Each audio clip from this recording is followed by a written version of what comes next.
আজকে আমি নিয়ে চলে এসেছি তোমাদের সামনে একটা সুন্দর আই মেকআপ।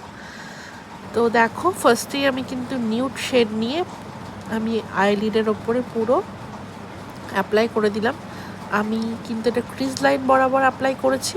এবার একটা ট্রানজিশন শেড হিসেবে আমি নিয়ে নিচ্ছি আর একটা নিউড কালার, সেটাকেও আমি খুব ভালো করে ব্লেন্ড করছি। দেখো, এখানে কিন্তু আমি ব্রাশ বেশি ইউজ করছি না, একটা ব্রাশ দিয়েই কিন্তু আমি পুরো ব্লেন্ডিংটা সেরে ফেললাম।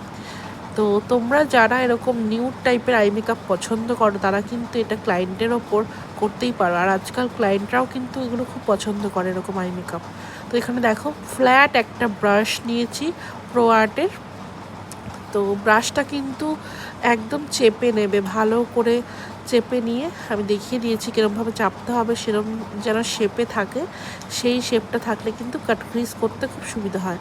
তারপরে দেখো, এখানে কাট ক্রিজ করার পর আমি কিন্তু আঙুল দিয়ে বাইরেটা ব্লেন্ড করে তারপরে নিউড শেডগুলো এখানে ইউজ করছি। সব থেকে প্যালেটের মধ্যে যে শেডটা নিউড ছিল সেটা ইউজ করেছি। ঠিক ওরই আরেকটা ডার্ক শেড সেটা আমি তারপরে ইউজ করেছি। দুটো করে ভালো করে আগে অ্যাপ্লাই করে তারপর কিন্তু আমি ব্লেন্ড করব। তো দেখো, এখানে ব্লেন্ড করা আমার হয়ে গেছে। তারপরে আবার আমি ওই ব্রাশটা একটুখানি জাস্ট কনসিলার নিয়ে আমি হাইলাইট করে নিয়েছি। তারপরে এখানে চোখের নিচেও আমি সেম কালারগুলো অ্যাপ্লাই করছি। চোখের নিচটাও খুব সাবধানে করতে হবে যাতে চোখে কোনো রকমভাবে কোনো শ্যাডো না যায় ক্লায়েন্টের, সেটা কিন্তু মাথায় রাখতে হবে। তো এখানে আমি নিউড শেড দিয়ে ভালো করে করে নিয়ে তারপরে এখানে আইলাইনার পরিয়ে দিয়েছি। এই লাইনারটা ভীষণ ভালো।